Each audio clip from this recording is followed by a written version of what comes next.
Hola, hoy en una sesión más de este proceso de importación. Hoy vamos a trabajar durante el proceso de importación cuáles son los pasos a tener en cuenta, los documentos basados en el decreto 1165 del 2 de julio del 2019, donde encontramos este proceso en los artículos 140 al 185. Antes de iniciar, es importante mencionar que una importación se inicia desde que las partes, es decir, desde que el importador y el proveedor llegan a una negociación del producto, del medio de pago, del Incoterm y de estas variables que son previas y que las trabajamos en el flujograma previo a una importación. Entonces, ¿cómo inicia este proceso? El importador envía una orden de compra para solicitar el producto o los diferentes productos al proveedor en el exterior. El proveedor responde a esta solicitud con una cotización que algunos o comúnmente conocemos en el comercio se llama una proforma. ¿Y qué es una proforma? Entonces, es un documento que se usa para ofertas comerciales y se hace o se utiliza para concretar una venta. Por lo tanto, pues no tiene un valor contable, pero sí sirve para justificar la actividad o el producto que se está negociando o que se está transando.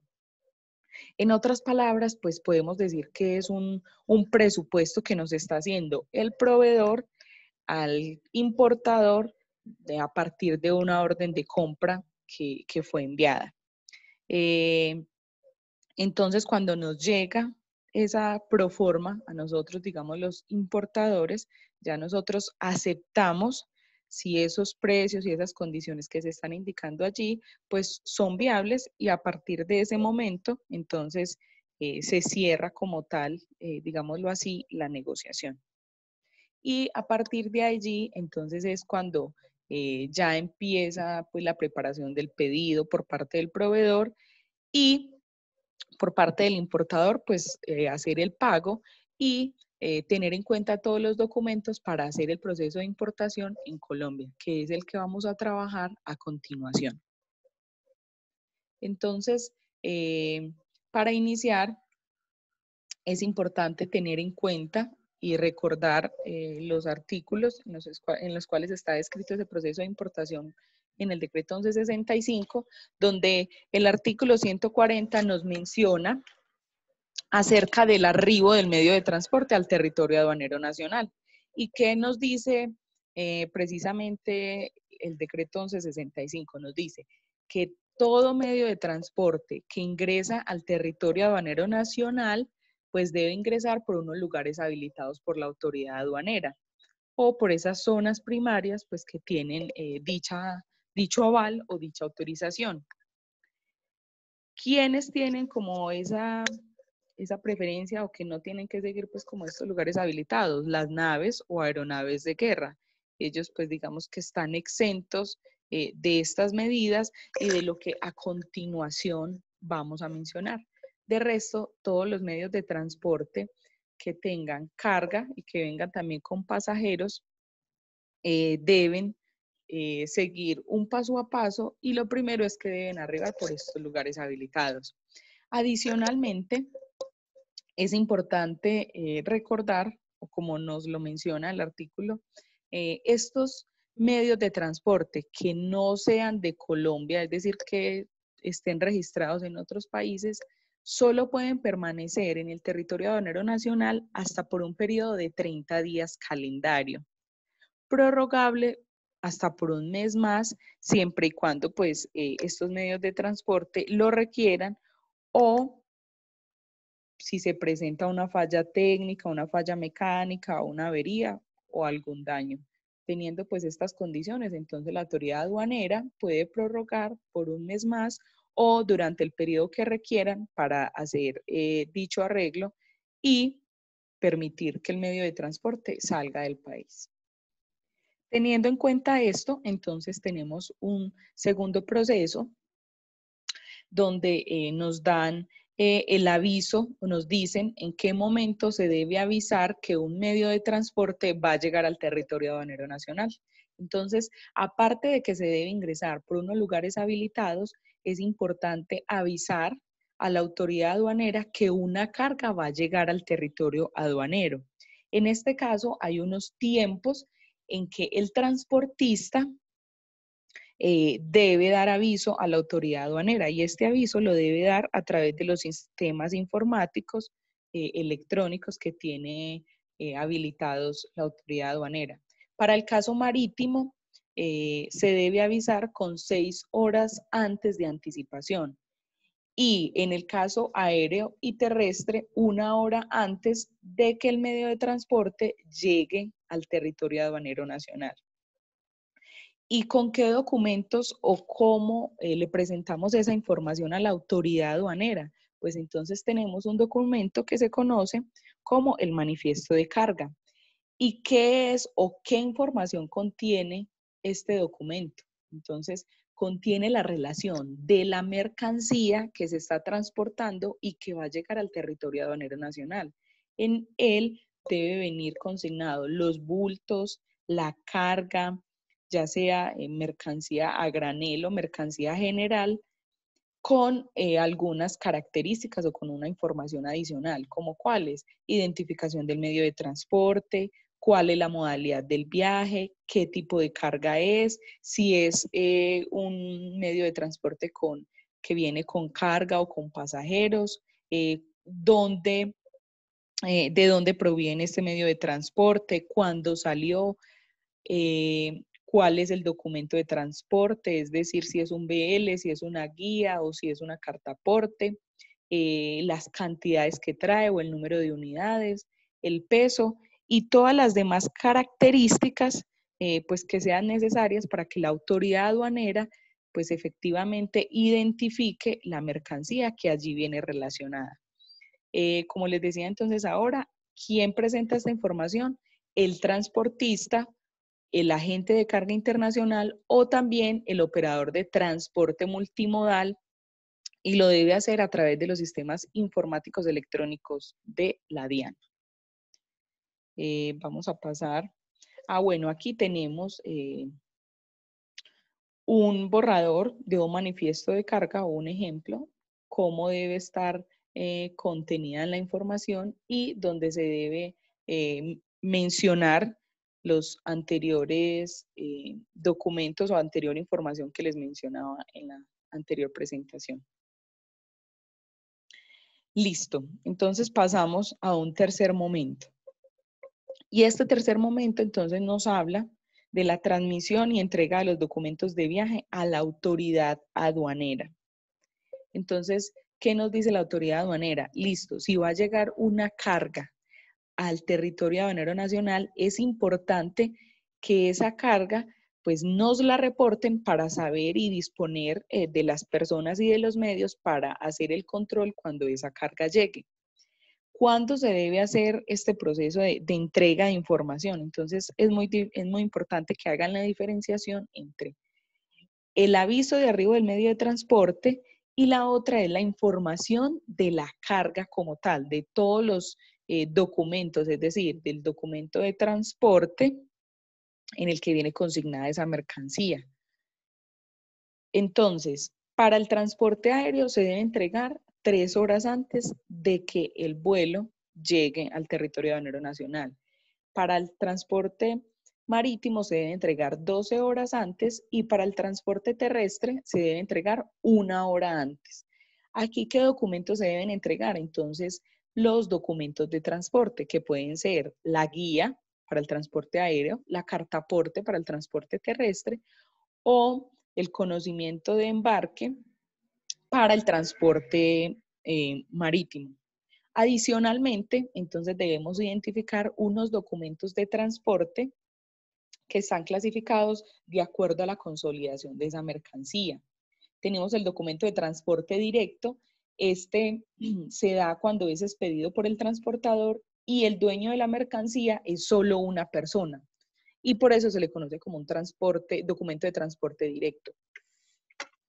Tenemos el documento de transporte máster, Este se da entonces cuando es emitido por un transportador o por un agente de carga, cuando la carga es consolidada.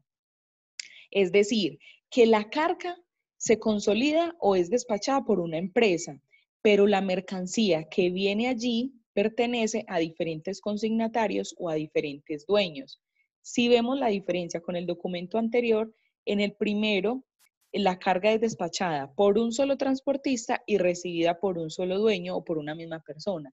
En este segundo documento, es emitido por un solo transportador, pero viene para diferentes personas o diferentes dueños.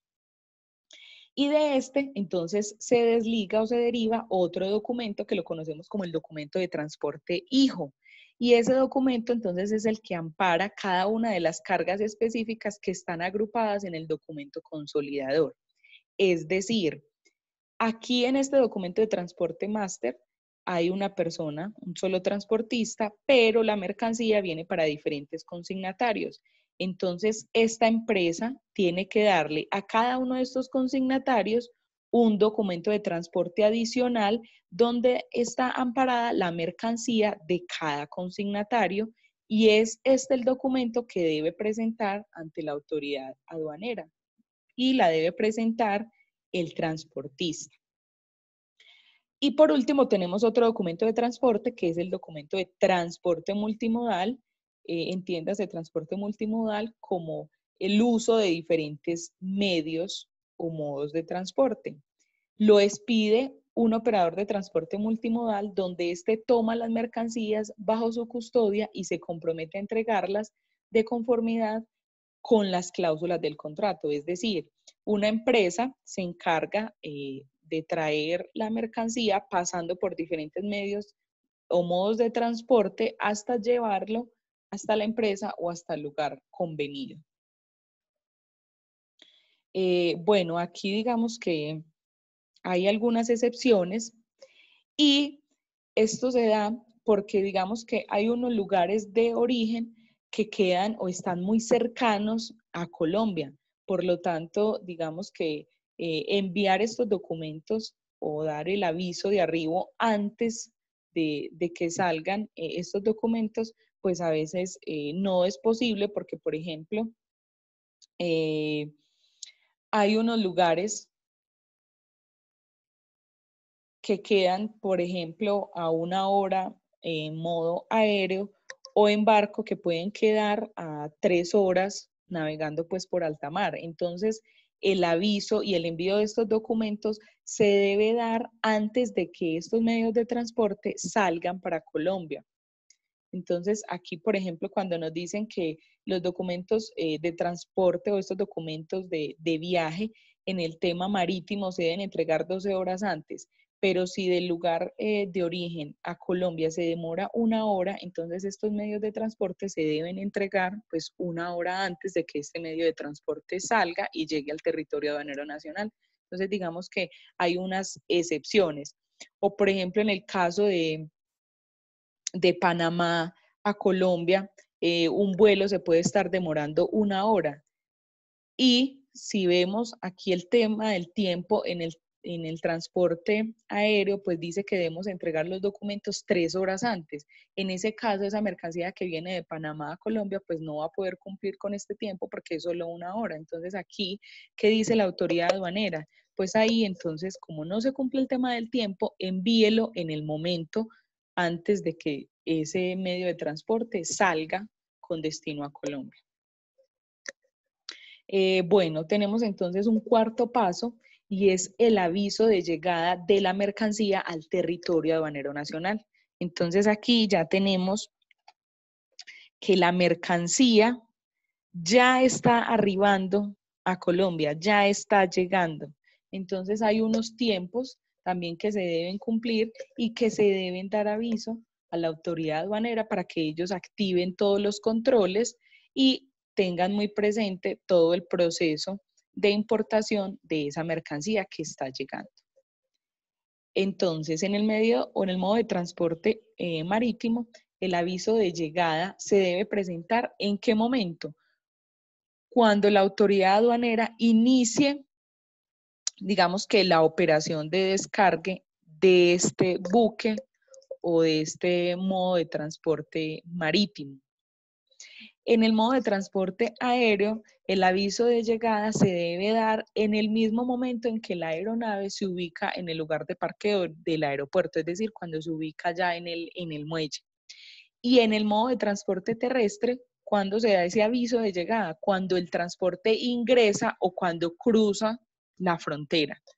Entonces, si bien este paso a paso pues tiene unos tiempos, también lo que permite es que la autoridad aduanera tenga el control de la operación.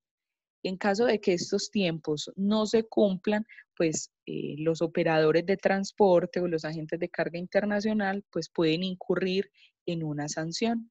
Y esto hace pues que la mercancía que nosotros como importadores vamos a nacionalizar pues pueda tener unos tiempos adicionales de retraso o de demoras por haber incumplido estos procesos.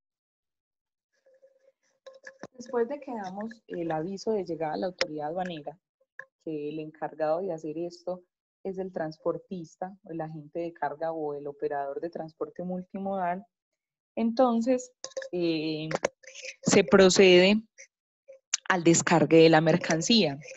Y cuando ésta se descarga, entiéndase por descarga de la mercancía la operación por medio de la cual la carga que ingresa al territorio aduanero nacional es retirada de un medio de transporte. Entonces, cuando este proceso termine, también se le debe dar información o aviso a la autoridad aduanera.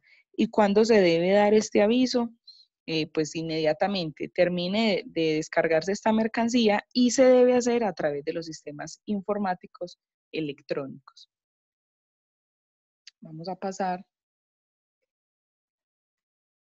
al siguiente paso, el siguiente proceso,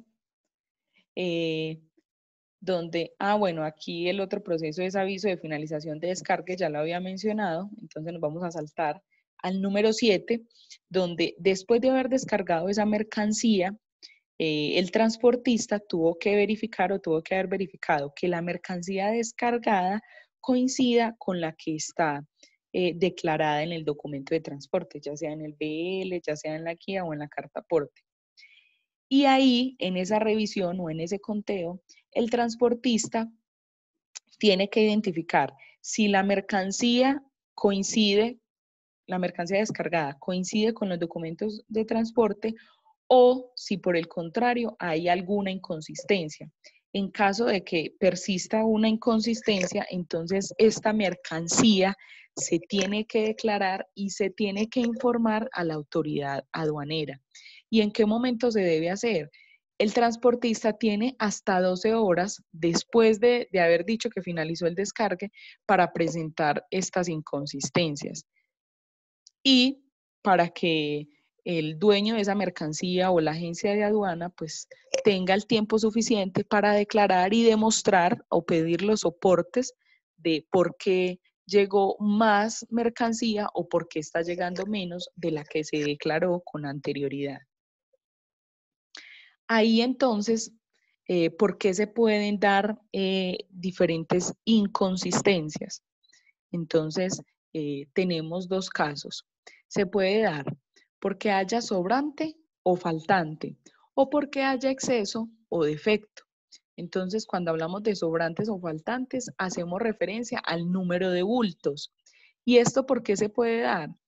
Porque digamos que usted en la declaración o en el documento de transporte dijo que iban a llegar 1000 bultos, pero cuando el transportista hizo el conteo, verificó que llegaron 1050 bultos. Entonces ahí están sobrando 50 bultos que se deben declarar con unos documentos soporte o se debe dar pues como la argumentación de por qué llegaron esos 50 bultos adicionales por error del proveedor o porque a último momento se hizo el pedido y no se declararon en la factura o en ese documento de transporte. Entonces ahí es donde el dueño de esa mercancía, el proveedor y la agencia de aduana pues deben tener como el soporte como tal. Listo.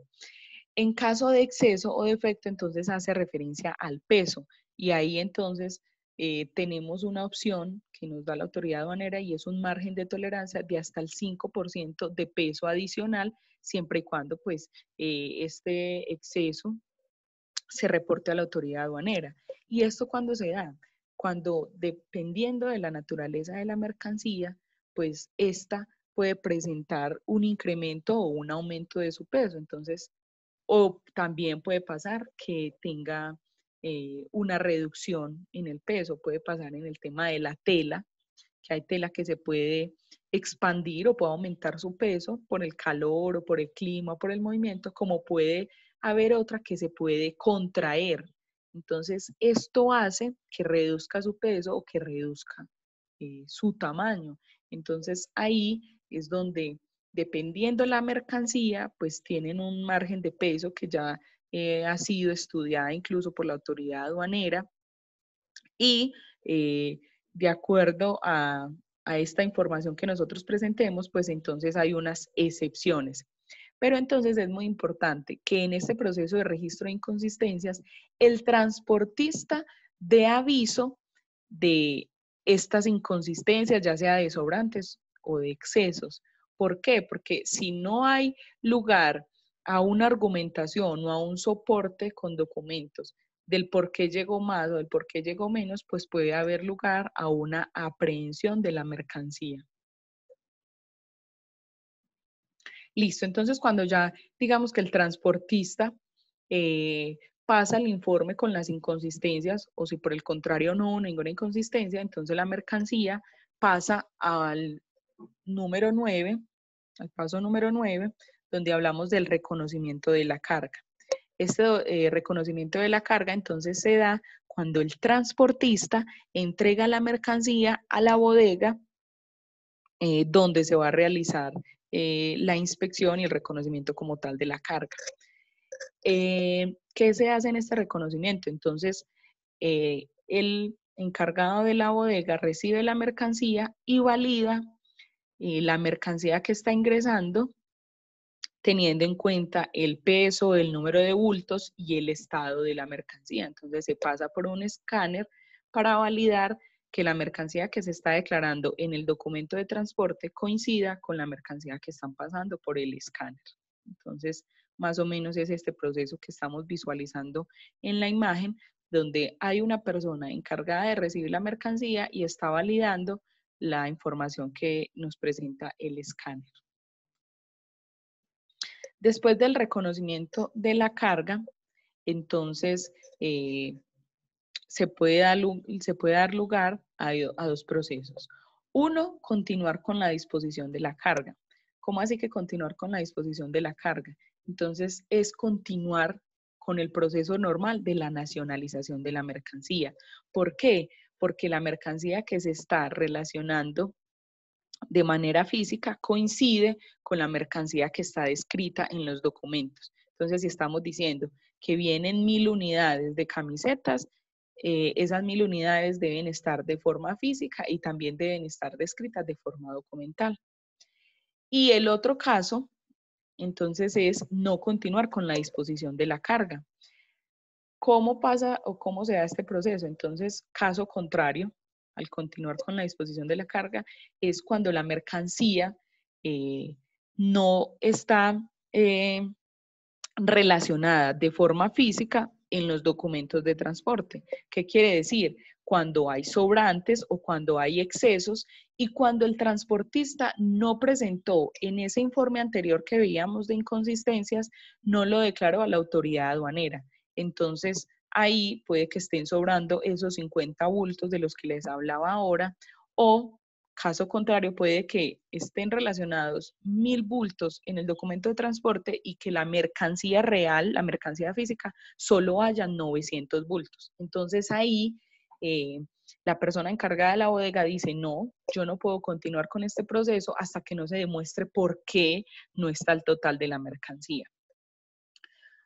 Otro motivo por el cual no se continúa con el proceso de nacionalización. Entonces, cuando la mercancía que está relacionada en el documento de transporte máster no coincide o no se reportó con el documento de transporte hijo.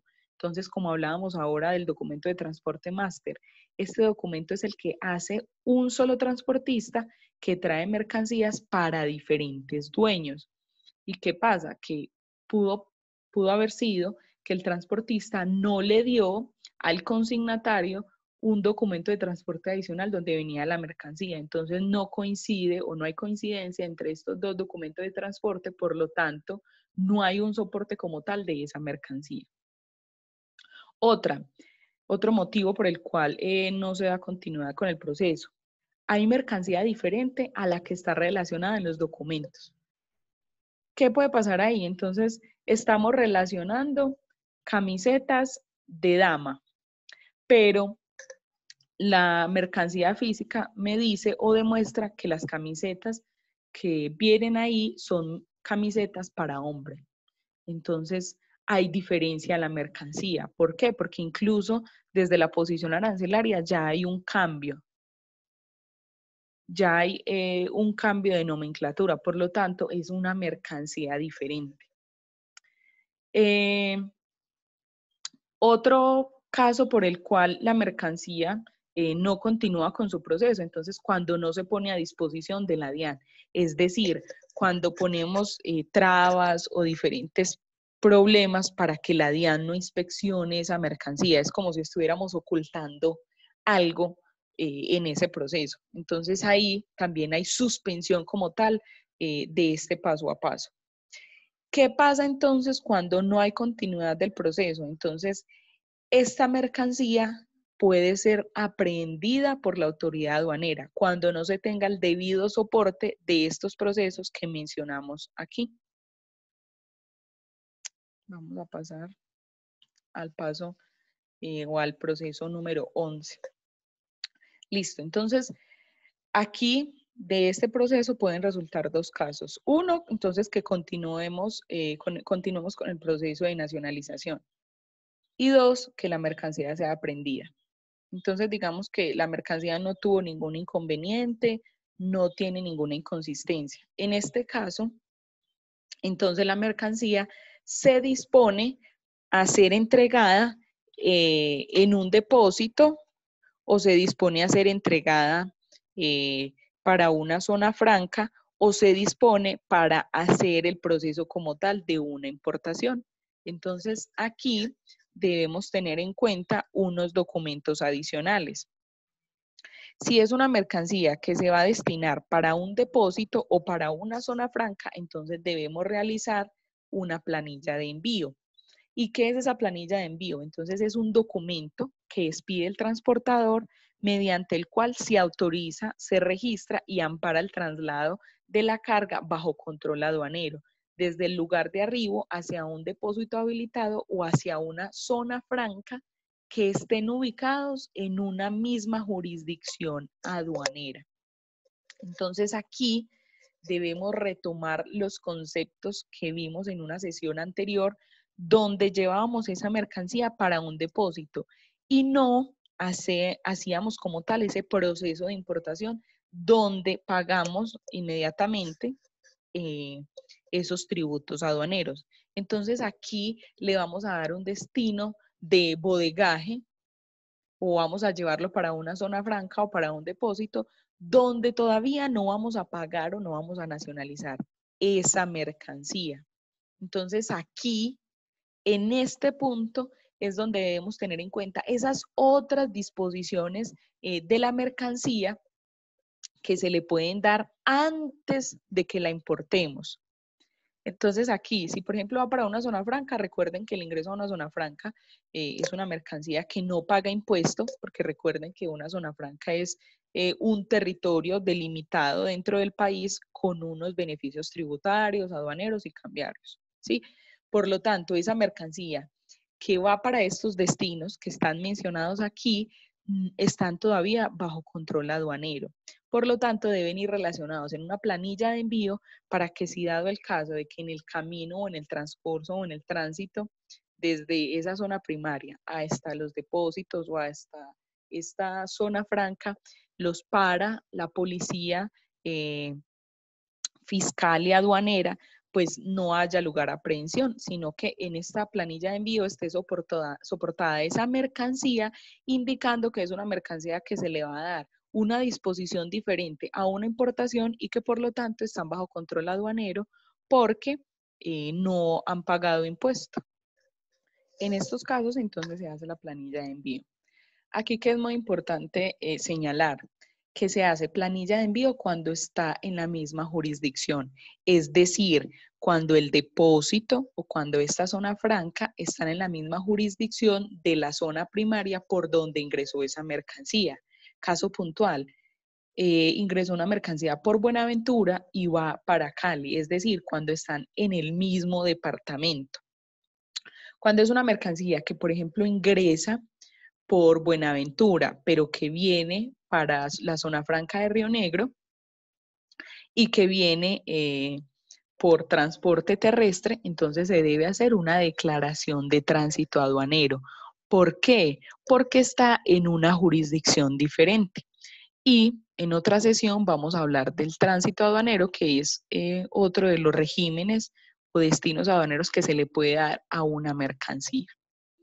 Entonces, esto para que lo tengamos en cuenta.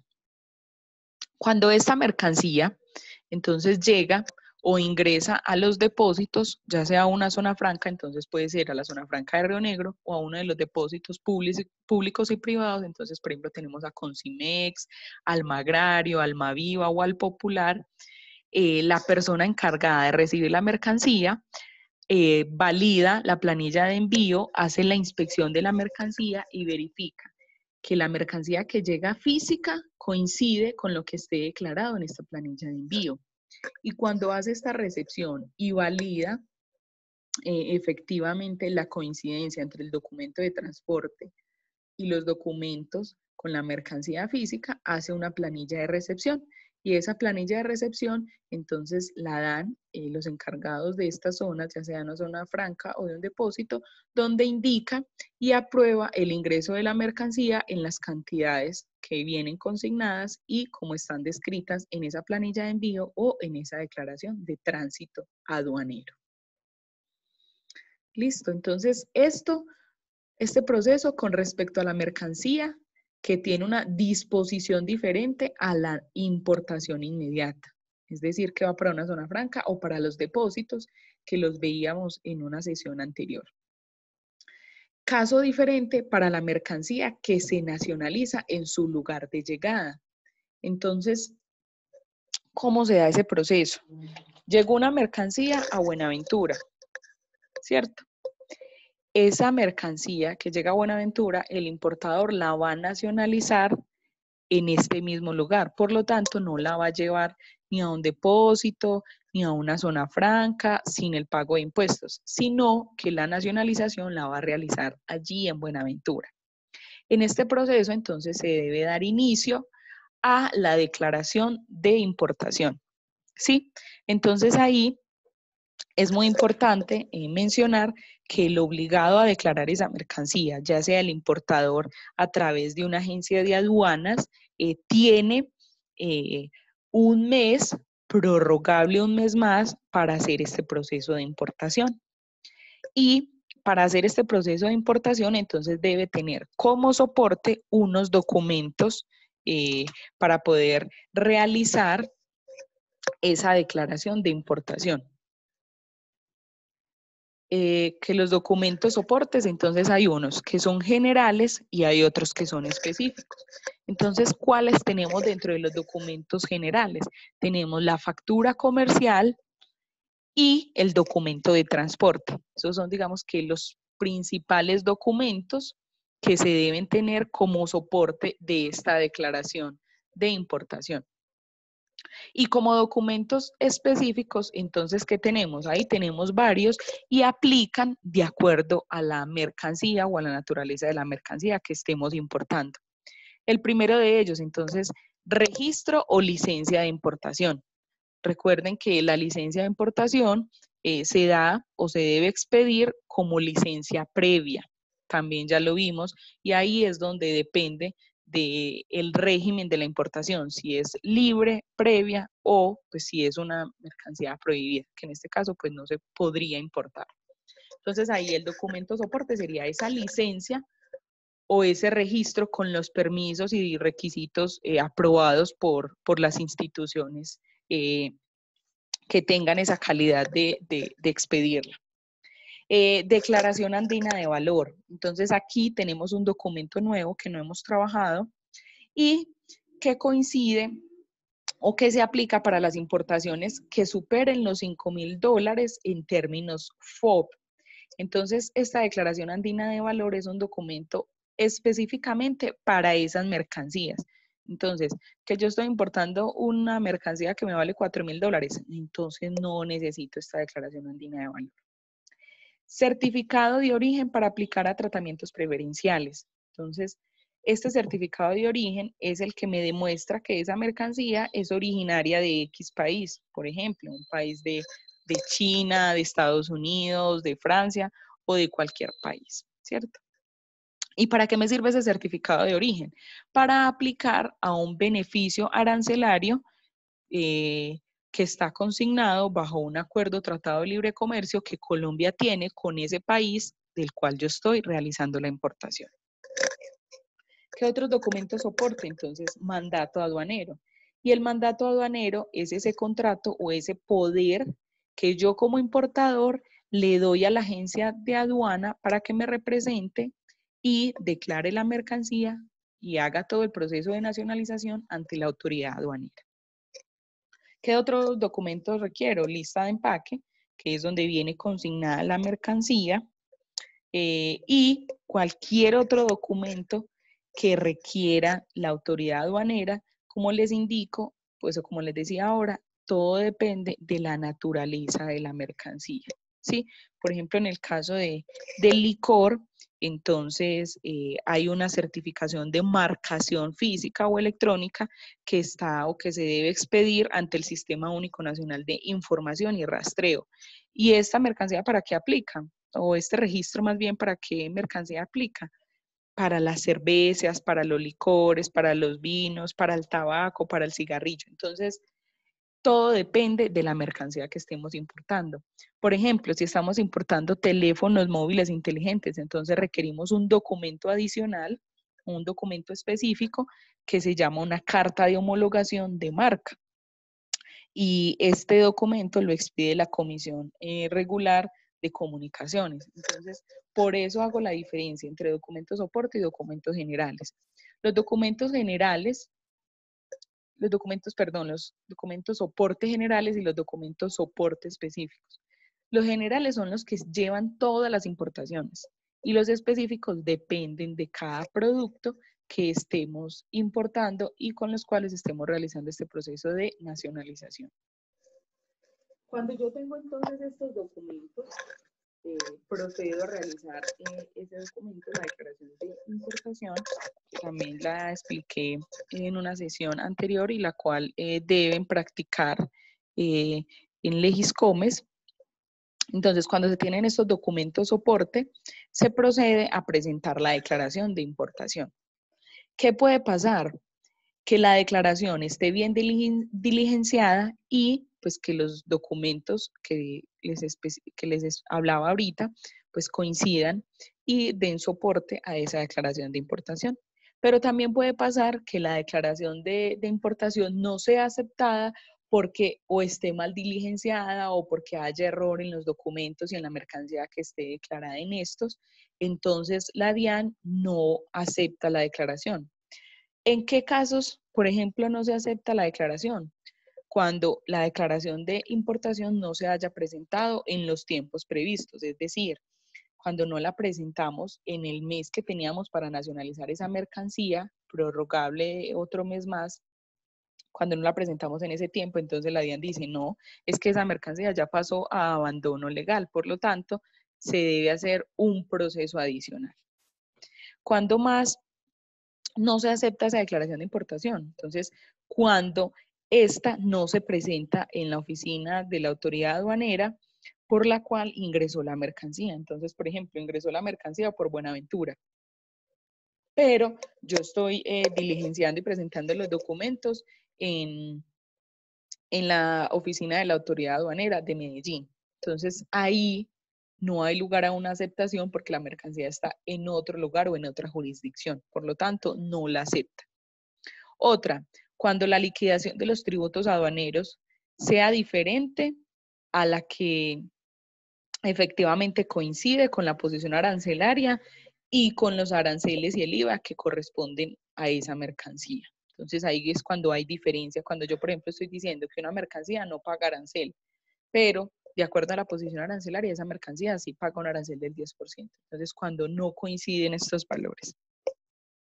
Otra es cuando falten valores o datos en la declaración de importación, por ejemplo, cuando no tenga el NID del importador o el nombre o la dirección del exportador en el país de origen, o cuando no esté descrita la mercancía con los códigos, con las marcas o con las referencias, ¿sí? Y así, como estos datos que están presentados aquí, hay varios motivos por los cuales no se acepta esa declaración de importación. Por lo tanto, debemos fijarnos bien en ese formulario, revisar bien, porque esto pues puede dar lugar a que se retrase más este proceso de importación o incluso a que se dé una sanción por parte de la autoridad aduanera. ¿Listo? Entonces ahí es muy importante saber con qué agencia de aduana vamos a trabajar, porque incluso, bueno, aquí otra cosa que me faltaba es que no nos acepten esa declaración de importación porque la agencia de aduana no tiene permiso para operar en la jurisdicción donde se está presentando la mercancía. Y eso depende entonces de la elección de esa declaración que debe realizar la agencia de aduana, porque de acuerdo a un capital que estas agencias de aduana deben presentar, ellas tienen una clasificación y una calificación ante la autoridad aduanera. Entonces aquí les voy a mostrar, de acuerdo a esos niveles y de acuerdo a esa clasificación, en dónde pueden trabajar o en dónde pueden realizar la declaración de importación estas agencias de aduana. Bueno, lo primero que debemos reconocer es que hay 4 niveles de agencias de aduana. Estos 4 niveles pues están categorizados por la autoridad aduanera y depende del capital y del lugar donde estas agencias de aduana estén constituidas. Lo primero es que dependen del capital. Entonces, por ejemplo, para el nivel 1, para las agencias de aduana de nivel 1, estas empresas deben suscribir un capital de 158.700 VTs. La VT es una unidad de valor tributario. Para el 2020, cada VT tiene un valor de 35.607 pesos.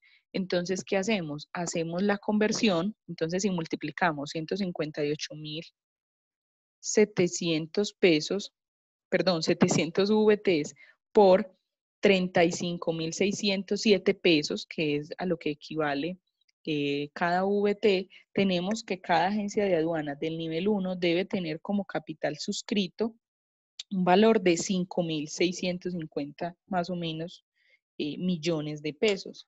Dependiendo entonces de este capital, estas agencias de aduana también deben expedir unas garantías o pólizas que aseguren sus operaciones. Por lo tanto, estas agencias de aduana de nivel 1, de acuerdo a esta capital, pues pueden operar en todo el territorio aduanero nacional. ¿Por qué? Porque su patrimonio pues permite realizar estas operaciones y en caso de que haya una sanción, pues estas empresas tengan con qué responder de ese patrimonio. Entonces, ahí lo que se mira es el capital o la capacidad o el músculo financiero que tiene la agencia de aduana para responder en caso de que una de estas operaciones de comercio exterior pues no se haga debido a la norma. ¿Por qué? Porque hay unas sanciones que yo les mencionaba en un principio.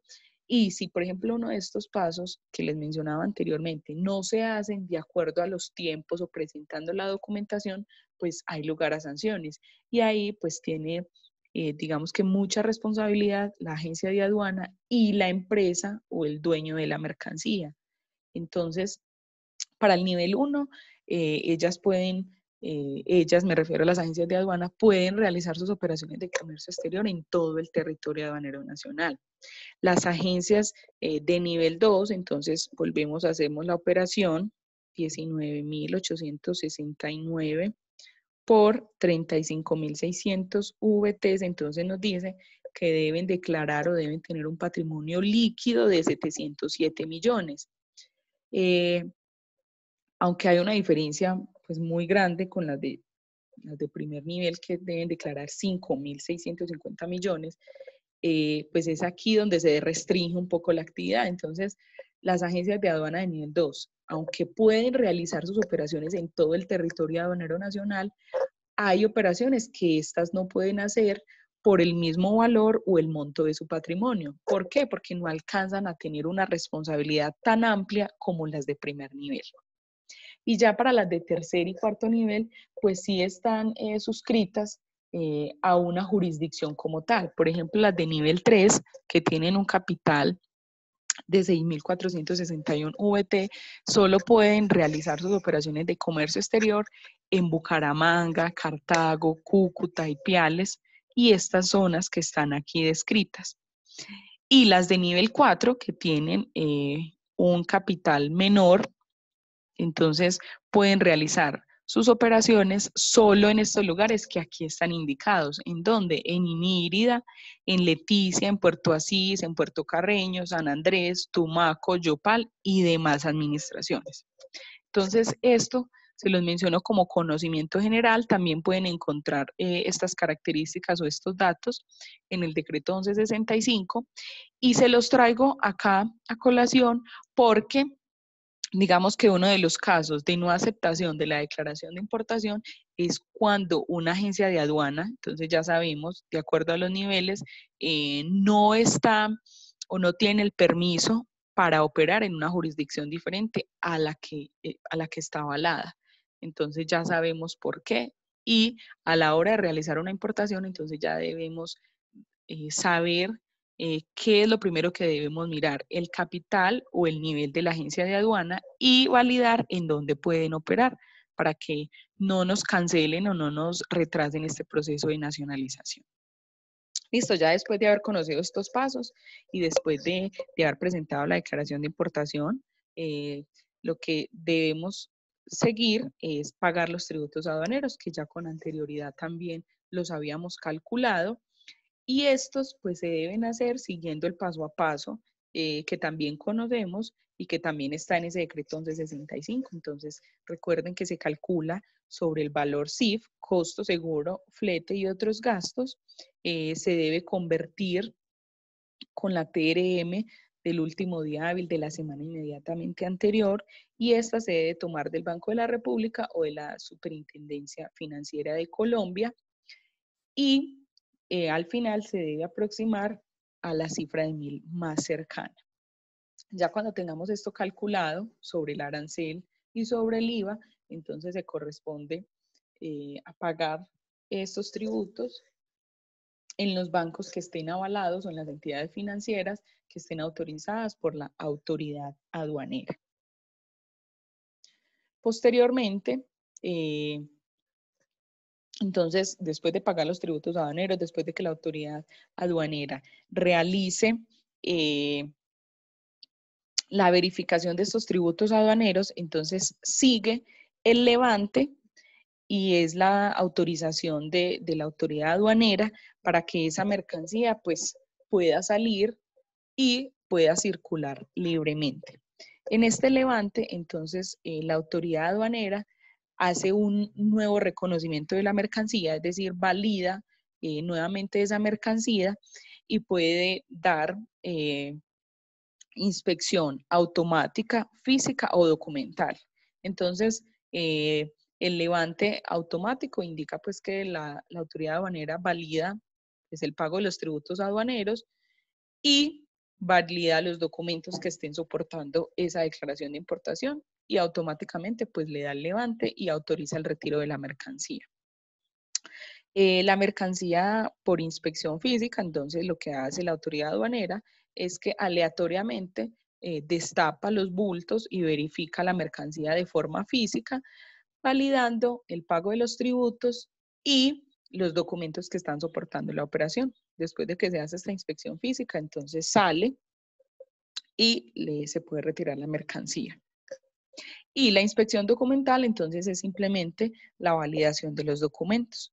Cuando se sigue ya este proceso, entonces, cuando la autoridad aduanera hace pues la respectiva inspección, aparte de dar el levante, autoriza entonces el retiro de la mercancía. Y el retiro de la mercancía es cuando ya el dueño de la mercancía eh, se puede llevar su mercancía para la fábrica o para darle la disposición que inicialmente tenía prevista. Entonces, ahí qué proceso sigue es cuando el dueño de la mercancía lleva la declaración de importación y la aceptación pues del levante que le da la autoridad aduanera, la lleva al depósito donde está guardada la mercancía o el lugar donde se hizo la inspección o en la zona primaria donde se tenía almacenada y la persona encargada del depósito donde estaba almacenada, pues valida que la declaración de importación sí coincida con el pago y con la aceptación por parte de la autoridad aduanera y hace entrega de la mercancía al dueño de esta. Ahí entonces, ¿cuál paso sigue? Pues ya que la persona se lleve la mercancía para su bodega o para su empresa y pues que la ingrese a su inventario y posteriormente la venta. ¿Qué es muy importante resaltar ahí? La firmeza de la declaración. ¿Y qué significa la firmeza?